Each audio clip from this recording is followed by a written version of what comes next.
Vamos a establecer contacto en nuestros estudios en Washington con Leopoldo Martínez. Él es presidente del Centro para la Democracia y Desarrollo de las Américas. Señor Martínez, muy buenas noches. Gracias por acompañarnos aquí en el informativo de NTN 24 para toda nuestra teleaudiencia en las Américas. Hay personas que les puede costar entender el mensaje que el presidente Barack Obama quiere enviarle a los Estados Unidos y al mundo con esta apertura, ahora con la visita y en general con lo que ha pasado en esa rueda de prensa. Y muchos dicen, bueno, Obama está pidiendo algunas cosas importantes en Venezuela que sin duda hay que pedirlas. Lo último que dijo, Obama cree que Venezuela debe elegir cuanto antes un gobierno legítimo. Y en Cuba, señor Martínez, bienvenido.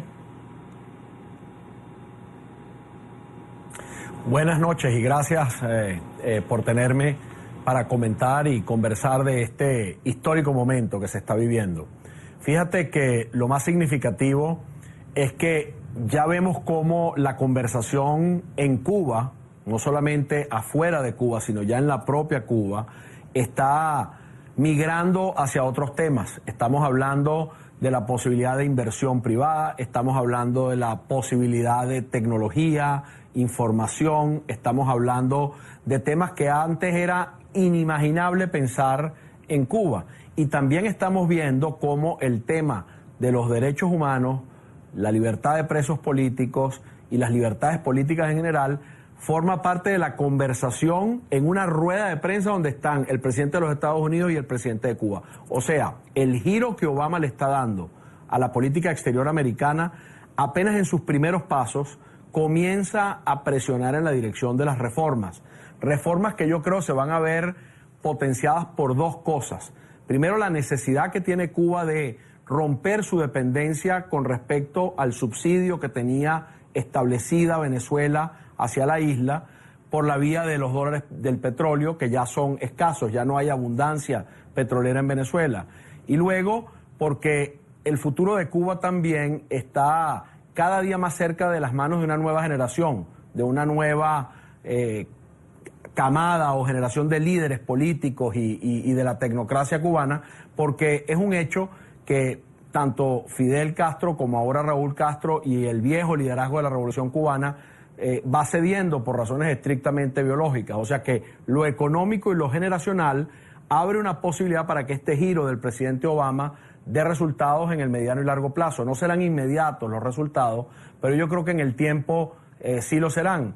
Y vemos también cómo el tema Venezuela comienza a ser abordado de una forma diferente en la agenda hemisférica e incluye ya a Cuba, que hasta hace poco era un bastón de apoyo irrestricto a la política que se adelantaba en Venezuela, comienza a ser parte de la conversación entre los Estados Unidos y Cuba, entre Estados Unidos y otros países de América Latina, el futuro inmediato de Venezuela, que se encuentra asfixiada y agobiada por una crisis económica sin precedentes en su historia y que va exigiendo también cambios políticos en Venezuela.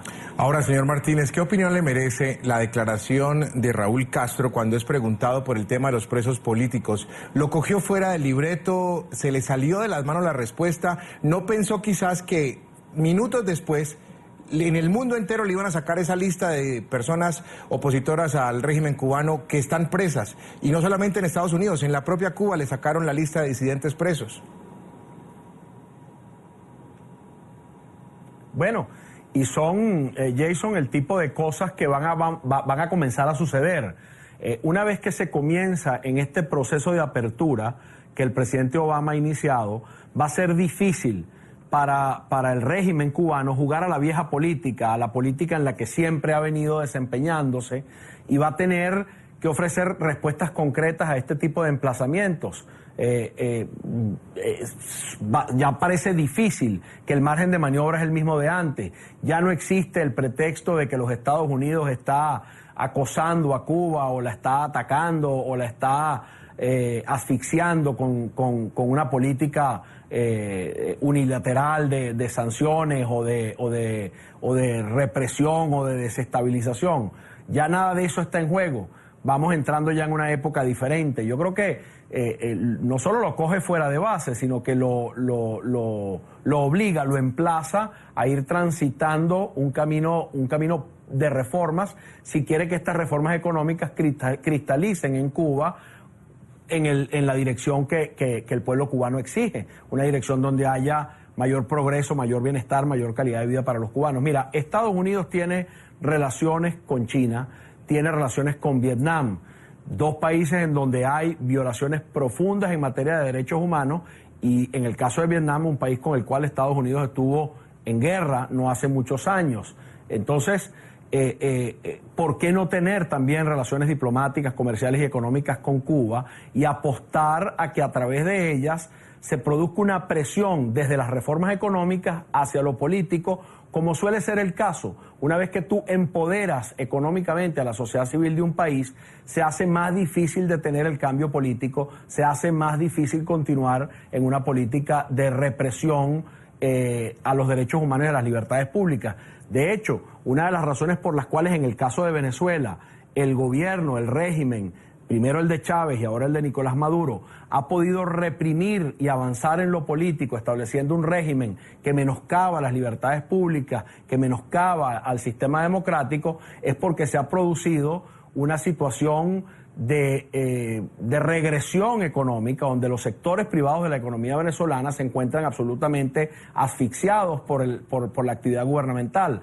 Ahora que el gobierno de Venezuela tampoco tiene un excedente petrolero como el que tuvo todos estos últimos años, estos últimos 10 años, que no solo le permitió fomentar ese régimen neopopulista y autoritario, el gobierno de Venezuela se ve en la necesidad, más temprano que tarde, de emprender reformas económicas que irán dando también abriendo paso a reformas políticas. Se hace inevitable porque lo económico priva, lo económico determina el desenlace de este tipo de situaciones, porque la calidad de vida de la gente, la situación de desempleo, la situación de alto costo de la vida o escasez de productos hace insostenible un régimen político que pretenda, sobre la base de la represión, mantener a su población en esa situación de carestía y de escasez económica en la que se encuentran hoy día Venezuela y también los cubanos. Leopoldo, sin embargo, si ponemos en una balanza, ¿quiénes han aplaudido más o quiénes han criticado esta nueva relación de Obama con Cuba? Sin duda, tal vez encontramos una balanza un poco inclinada hacia las críticas, ¿no? Y no solo en Estados Unidos, sino a nivel mundial, en América Latina, quienes se preguntan: ¿qué busca Obama? ¿Qué quiere Obama? ¿Cómo entender esta apertura por parte de Estados Unidos y sin pedir nada a cambio? Una relación que no parece que no es ganar-ganar. ¿Podríamos darle ese beneficio de la duda cuando Estados Unidos abre la puerta a la disidencia y dice que se va a reunir con estas 14 personas, que la lista no es negociable? Y esa es la ventana que puede mostrar hoy por hoy Estados Unidos para decir: nosotros sí estamos buscando algo a cambio, sí estamos pidiendo algo a cambio. Bueno, mira, lo acontecido el día de hoy, la forma en que el propio Raúl Castro tiene que abordar a la prensa internacional y se encuentra emplazado, el hecho de que Obama se va a reunir con disidentes, el hecho de que se vienen construyendo caminos no solo para la apertura económica, sino a través de ella para una mayor, una más profunda relación en lo diplomático entre los Estados Unidos y Cuba, y con ello todo el hemisferio con Cuba. Yo creo que precisamente demuestra lo contrario. Creo que la política es acertada. Durante 50 años la política de los Estados Unidos fue la de tener un embargo económico, una política de sanciones unilaterales hacia Cuba, una política, si se quiere, de confrontación y aislamiento, y nada de eso condujo a un debilitamiento del régimen cubano. Hoy, en pocos días, estamos comenzando a ver un giro que es nada más el primer paso en el ensayo de una nueva política, que es una política de apertura. Por otro lado, sí hay voces disidentes en los Estados Unidos, sí hay gente que está en contra de la política que Obama promueve, mayoritariamente líderes políticos vinculados al liderazgo más tradicional cubano-americano que hace vida en Miami, también en Nueva Jersey. Pero también es importante destacar que en todas las encuestas de opinión en los Estados Unidos, la mayoría de los americanos, más del 66% de los americanos, respalda la apertura hacia Cuba. Y algo muy curioso, en el caso de la población cubano-americana de la Florida, la gente más joven, la gente de menos de 35 años, le quiere dar una oportunidad a esta política de apertura y también la respalda. Más del 60% de los jóvenes cubanoamericanos la respalda. Luego está la región.